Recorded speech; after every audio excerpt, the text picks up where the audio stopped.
Hello, YouTubers. Welcome to Happiness Ever After. I am Heather, your certified happiness and health coach.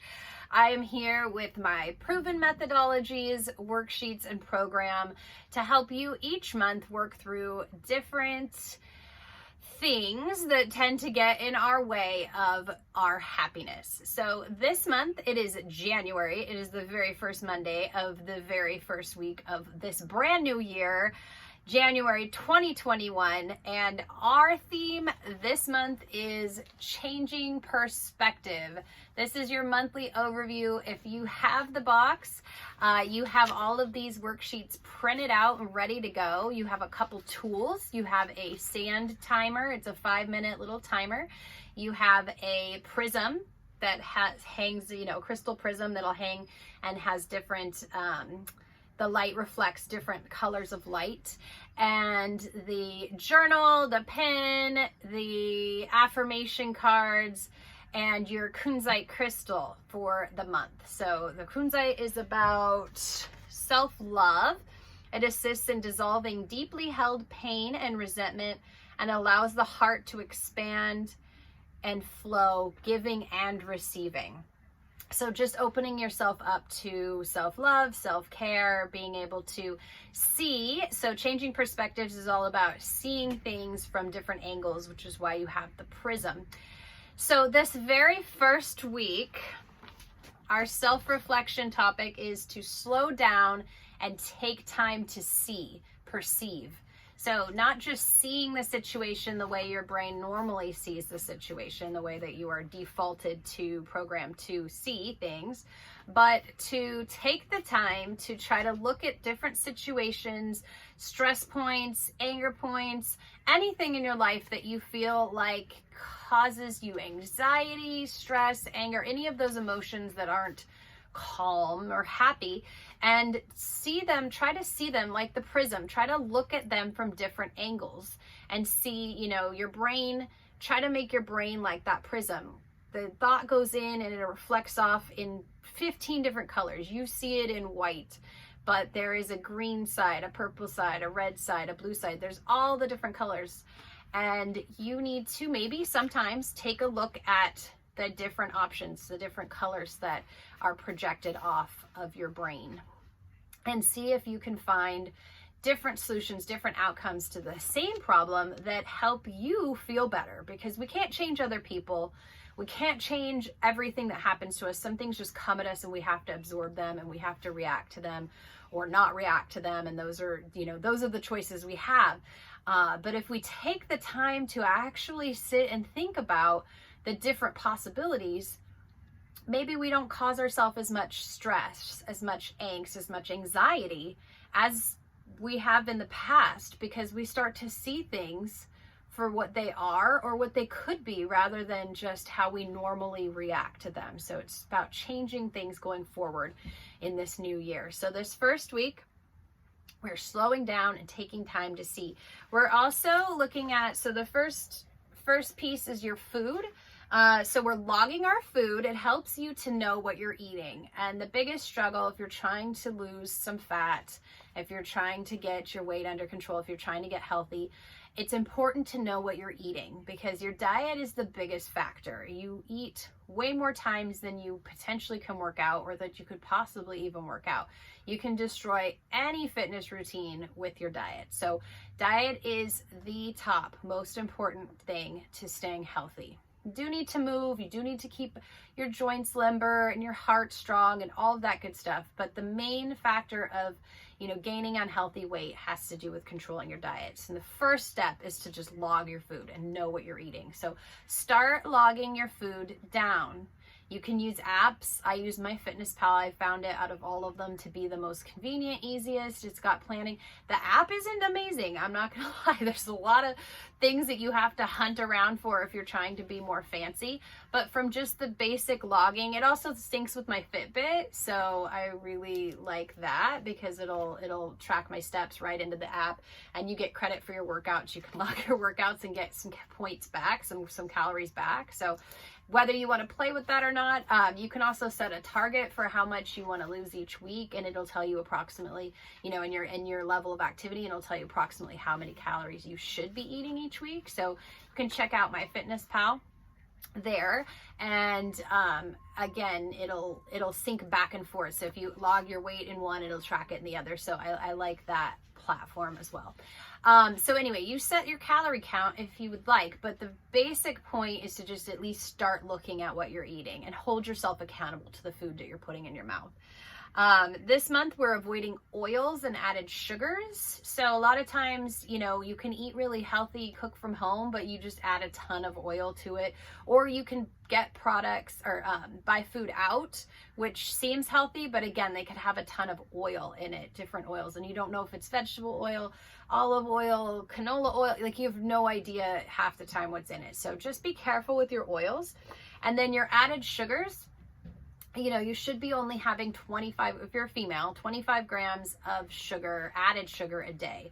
So fruits have naturally occurring sugars. Some other foods have naturally occurring sugars, and they're good for you and healthy. But what we're talking about here is added sugars. And I have a lot of people, they'll say, oh, I can't eat watermelon, it's too high in sugar.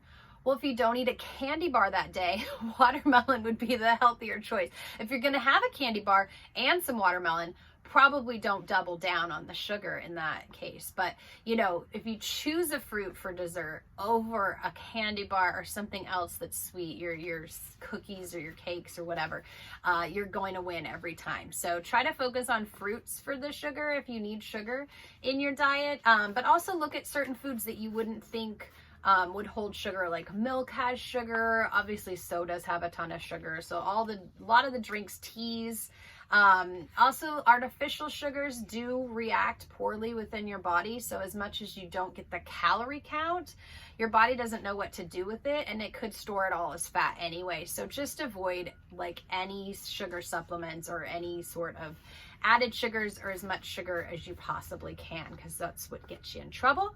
And we're looking at 128 ounces of water, which is 4 32 ounce. I use the big 32 ounce bottle, and I try to drink 4 of those a day to keep my life simple. And then vegetables, try to eat vegetables at every meal if you can. I try to include like spinach or tomatoes in the morning, mushrooms, things like that. But you can also use fruit, you know, just try to include a fruit or a vegetable, you know, at least at every meal, a vegetable, lunch and dinner. Squeeze them in, eat them first, fill up on veggies, yum, yum. And again, we are slowing down, taking time to see. We're journaling about when you take time to see, what do you perceive? 10 minutes a day. Meditation, opening up to what you see, 10 minutes a day. Opening up to what you see. So again, when you're meditating, try to be open-minded. Really focus on open-mindedness, because a lot of times our perception doesn't change because we close off to new ideas. So just meditate on trying to be open to new ideas, new thoughts, new concepts. And the workout, if you've been following it, basically strength every other day. I try to do Monday, Wednesday, Friday to keep things simple. And then the alternating Tuesday and Thursday, I do recovery day, which is yoga for me. Sometimes I foam roll. Any sort of stretching or foam rolling would work, maybe about 20 minutes or so. Sometimes I do 40 or 50 minutes just to feel like I did something extra, or to do an intense yoga stretch. But yeah, so stick with that. But what we're doing is what I'm suggesting we do is add 10 minutes to our cardio on our off strength days. So the Tuesdays, Thursdays, 30 minutes of cardio. I do my stationary bike. You can walk, you can jog, you can do the row machine, like whatever is convenient or available to you. Just try to get your heart rate up for a sustained period of time. About 30 minutes if you can on your off days, and then 20 minutes on the strength days. So you can do it before or after your strength exercises. If you want to do 10-minute warm up and 10-minute cool down, that works as well. So just make sure that you're getting some sort of cardiovascular exercise in every day to keep your heart and lungs strong and healthy, especially now, and to keep your bones and muscles strong. Do your strength exercises 3 days a week. Okay, so we've got our checklist. Week 1, you've got all your self-care stuff, affirmations, self-care activity, journaling, meditation. You've got your water, your calorie equilibrium. You set this yourself. I'm not telling you how many calories to eat. I'm eating 1250 because I mostly eat vegetables, and it goes with the amount of exercise I'm doing right now. That's where I need to be. If I were working out more intensely, I would up that. And depending on how you want to play it, you could give yourself credit for the workouts you do and add those back into your calorie count. I do that sometimes, to be honest, just because I feel extra hungry sometimes on my strength days, or even the day after a strength day. So I might add some calories back in because I don't want my muscles to eat themselves. So just do what your body feels, but just try to, and then logging it is most important, like I said before.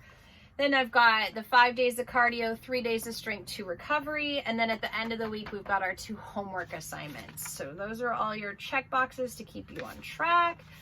And your homework, your happy work worksheet. We've got the affirmation this week.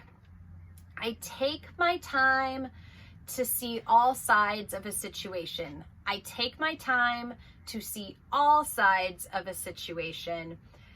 Use your timer, so use your little 5-minute sand timer to slow down ordinary tasks in your day that cause you stress or angst. So that's your self-care activity. So if you find yourself getting stressed, like this morning we had a whole little blow up over getting dressed this morning because it's the first day back to school for my little kindergartner, and I had to slow down. I wound up brushing her hair very slowly. We spent about 5 minutes or so doing her hair this morning while she was eating breakfast, and reconnected after we had a little blow up. So that was my self-care activity for today. I'm going to try to find a moment at least once a day to really slow down, stop freaking out. Like, I was stressing out because I have my stuff to get to, and so I was rushing her, and that just was not working. So I have to slow down and see that she's feeling rushed and not feeling cared for or paid attention to. So I made up for it by doing the hair thing. So just try to think, through your day, there's other people in your life, there's other things going on within other people or other situations outside of your control that you can control yourself. And so you need to figure out how you can approach things better to make life easier for you. And again, meditating, opening up to what you see. Feelings at the start of the week. I'm trying to stay open and not to be stressed, to relax into the time that I have all day. That's a big one for me, trying to relax. I know I have X amount of time to do all these things, but I add things trying to get ahead, and I wind up stressing myself out. So I'm going to just try to relax into my day, do the few things that I know I have to do today and every day, and try not to feel rushed or to rush myself or to get rushed. I think that's where I run into, just like with a diet, when you let yourself get too hungry, you wind up binging. For me, if I start to not give myself enough time to do something, I start getting stressed and anxious. So I need to make sure I watch that. And at the end of the week, I'll be back to go over my feelings and thoughts about all of the different self-care activities and self-care items that are on this sheet. And then we've got our journal highlights. So journaling this week, when you take time to see, what do you perceive? So taking time to see the situation, like I said, turn your mind into that prism and see all the different facets, all the different angles to each situation that arises, problem, conflict, whatever it may be. And how can you look at the same situation from these different angles to see different outcomes? Then you have the power to choose which outcome you pursue based off of this added time and clarity on all of the different options available to you, instead of just reacting immediately and that being it. Okay, so really just being more aware of how you are acting throughout your day, every day this week. And that's pretty much it for this week. So we're changing our perspective. We're taking time to see. That's the first step this month, taking time to see what could be there, not just what we automatically default to seeing. So if you don't already have your happy box, visit happinesseverafter.com and pick one up. Please like, subscribe, share if you appreciate these videos, if you like the content. I would like to keep providing it for you. So please make sure to do all of that good stuff. And that's a wrap. So until we meet again, take care.